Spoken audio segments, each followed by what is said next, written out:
embark on a series of suicidal policies. And the most serious suicidal policy yet is this war on behalf of Israel, not just against Iran, but effectively against anybody Israel doesn't like, because Israel spends most of its time killing its neighbors, immediate neighbors. So we've actually relieved them of the burden of dealing directly with Iran so they can, deal with others that they dislike, that they want to mass murder or expel. People in Gaza, people in the West Bank, people in southern Lebanon. And that's by no means the end. They wear the Greater Israel patch, and that tells you they want everything that's in Jordan, the Sinai plus all the way to the Nile. So what we're also not seeing are the Turks and the Egyptians, who are on the margins of this. Their populations want to destroy Israel. The leaders are much more circumspect and have exercised great restraint. How much longer will that continue? And who really thinks that once this business ends in the Gulf, and it will, with Iran, whether it ends with a bang or with a whimper is anybody's question, but it's going to end.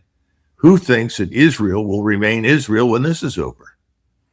That everyone will say, well, that's wonderful. Now we can go back to normal. No. This is the real message that Iran is sending to everybody. Normal is over. The status quo is over. The Arabs are saying there's no more Sykes-Picot. That's dead. And Sykes-Picot was instrumental in creating Israel. So I just, it's incomprehensible to me that no one can look beyond the end of their noses in Washington. Everyone right now is trying to figure out, are we hitting the right targets? They haven't figured out. It doesn't matter how many targets you hit. Right. These people aren't going to give up. No. And why should they? It's their country. Just like, the Iranians published a set of regulations. I don't know if you saw it, outlining the future of the Strait of Hormuz. Did you see that? I haven't. Not yet. No, where they talk about the new authority for the strait, which they see as initially themselves, but then they say this is going to become international. Others in the region are going to have to be involved with this, other great powers. Very intelligent, absolutely right. We need a new authority to shape how this is handled. You had such a thing emerge after World War I in 1926 called the Montreux Convention. And that essentially said, Turks, you lost the war, but you control the strait. And these are the way we want you to behave. And these are the things you say you want. Will you accept it? They said, yes. We've never had any problems with the Turks over the Bosporus. And I think this is exactly what the Iranians are looking for right now. But what are we going to do? We're going to say absolutely not. Because from our standpoint, if you're President Trump, that's surrender. Right. So how do you get beyond this sort of mental block that says everything must be decided by our force, our interest, our demands, even when we have no interest in the Strait of Hormuz other than to have free access to it like everybody else, which we had before the war. Right. Colonel, I have a good, interesting question. We saw Secretary of State Marco Rubio yesterday. He essentially addressed the nation and said, our goal now with this war is to get to the point where the Strait of Hormuz is open, much like it was at the beginning of the war. Is that just a remarkable statement? is that just the United States admitting, a complete failure of this war? Because essentially, we want to go back to the conditions of February 27th. That's when the Strait of Hormuz was open. But I guess now, as you said, Iran has now put out a plan saying, look, there's going to be a future authority and how we're going to deal with this. So let me know your thoughts on Marco Rubio's comment. Right now in the world, everyone other than the United States, Israel, and perhaps the UAE, which has turned out to be a duplicitous but steadfast supporter of Israel, everyone in the world sees Iran as an heroic figure on the world stage because Iran has stood up against the United States and Israel. So that's the first thing that has to be understood. So from the vantage point of the rest of the world, hearing Rubio say this it elicits laughter for the reason you just cited. Well, that's what we had before you made war on Iran. But here in the United States, There may not be an understanding of that, sadly. You'll have lots of people who say, well, that's right. But what Rubio really meant was we want it to be open, but we want it to be open on our terms. Iran's terms are unacceptable. Although it's a fact that Iran controls most of the coastline in the Persian Gulf. They have the greatest stake in what happens in the Gulf. They live there. We don't live there. We don't have much of a stake in it. So we're back to where we were before. Who are you kidding, Secretary Rubio? Right. Now, he knows he's kidding the American people. And thus far, he has gotten away with it. So has President Trump. I run into people all the time, and I say, what do you think? We ought to just crush those people. Really? Really? Why? Oh, well, we've had problems with them for years. We just need to finish this and crush them. The president's right. So, well, what happens if Russia and China decide that crushing is unacceptable? Because if it ever came to that, I think Russia and China would intervene directly. And there's nothing to stop them from doing that. What is going to get in the way of Russia and China? Oh, well, we'll send out our Navy and Air Force. Okay, well, look what it's taken to deal with Iran. Most of the U.S. Navy, in one way or another, has had to divert its attention, its resources, its people into the Persian Gulf region, into the Arabian Sea, the Indian Ocean. If that's what it's taking to deal with Iran, that spends 1% or a fraction of a percentage on defense that we do, then that suggests if we have to take on Russia and China, we're toast. People aren't smart. They don't think in those terms. We're the greatest power in the world. I mean, this sounds like Great Britain before the First World War, where the British used to sing in the pubs. We've got the men, we've got the ships, we've got the money too. So we can go and do anything we want. And much of what we call British power and the British Empire died on the battlefields of World War I for nothing, against people that were never their enemies. And that's what we're doing right now. The people who live in Iran or Persia are not, by definition, enemies of the United States. Yeah, that's a really good point. Colonel, I want to talk a little bit about the blockade because I've seen some interesting analysis. There's a IMF economist named Robin Brooks. He's been very vocal on Twitter, basically saying the United States blockade has been a tremendous success. He's actually advocating that this is what we should have done to Russia, with the Russian-Ukraine war. And in his theory, he says that if the United States continues the blockade, we're basically going to destroy the Iranian economy. They're going to come on their hands and knees begging for a deal.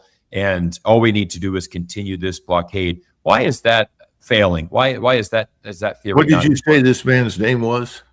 Robin Brooks. Robin Brooks. I don't know this person. Okay. Probably needs to look at a few maps and understand something. When we blockaded Cuba, we called it a quarantine, but it was effectively a blockade. We committed on a routine basis 180 ships. Cuba was an island. Blockading Cuba was possible. There are people that looked at World War II and discovered after the war, in fact, it was Admiral Nimitz that implied this, we didn't understand the lethality and capability of submarines. If we had had 200 submarines at the beginning of the war, we could have blockaded Japan and starved it into submission. Yes, Japan's a collection of islands. Yes, that's eminently possible.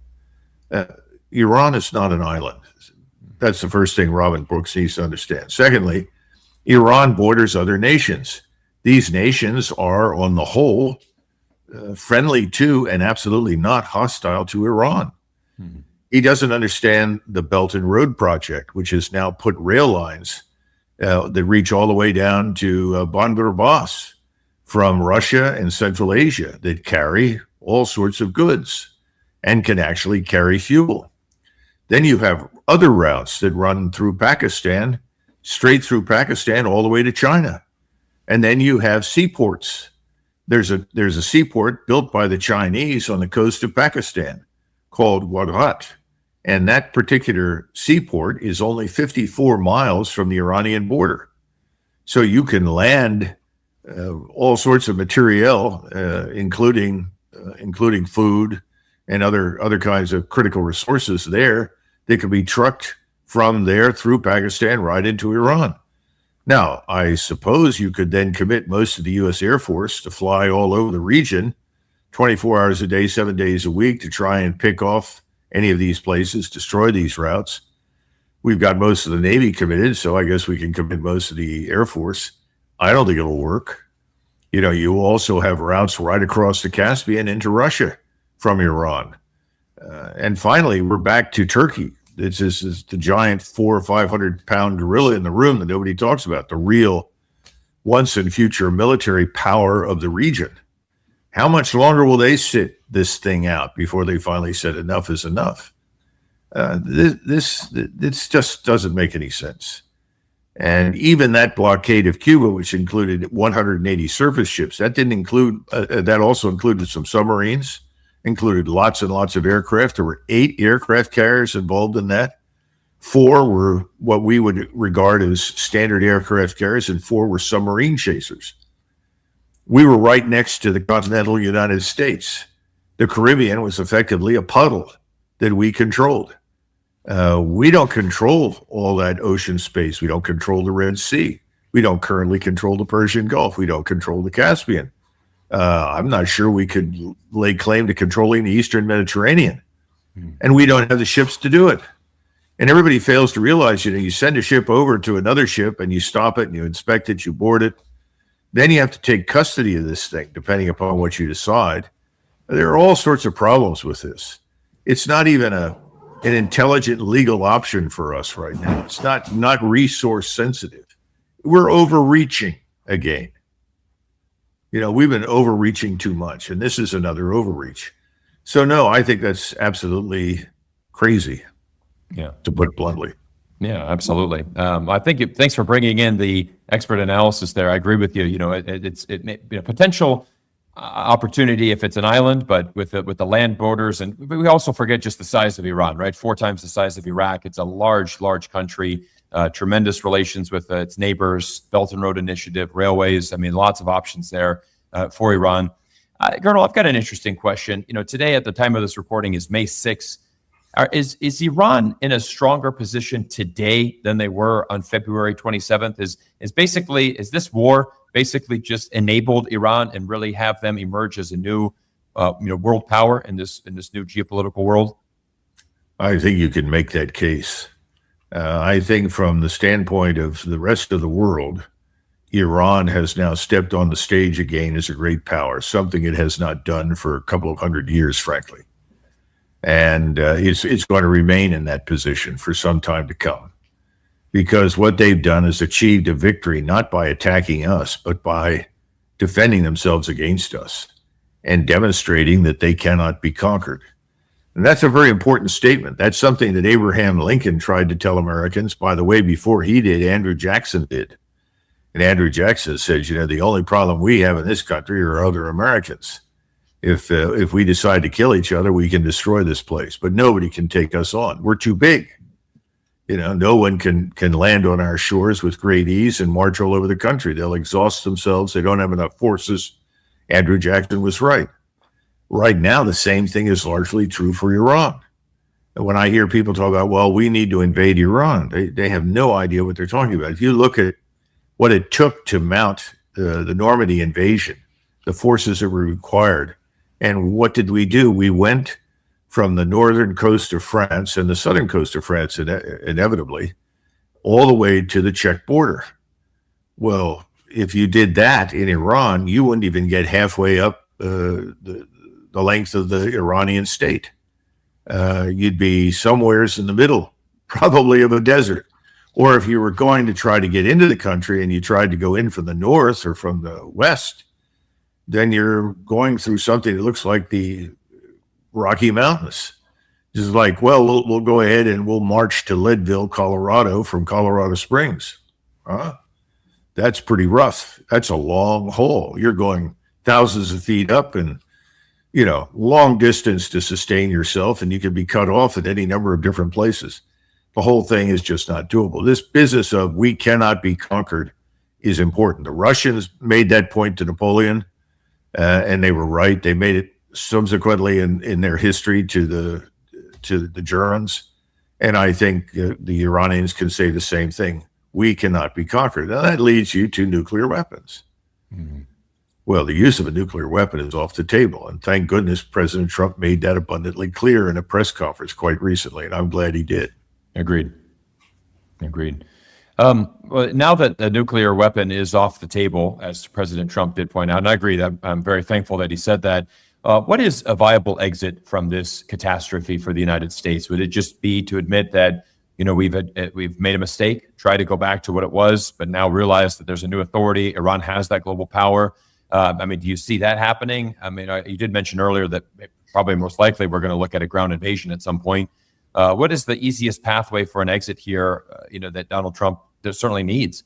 Well, I've said this several times, and, I don't know that President Trump is receptive to this sort of thing. He strikes me as having become, over the last 4 or 5 years, much more rigid in his thinking and in his mindset than the man I remember. He was not that rigid when I last spoke to him in 2020 by any means. Much more open-minded. And I would describe him at that point as singularly disinterested in dragging the United States into another war. Right. All of that's changed now.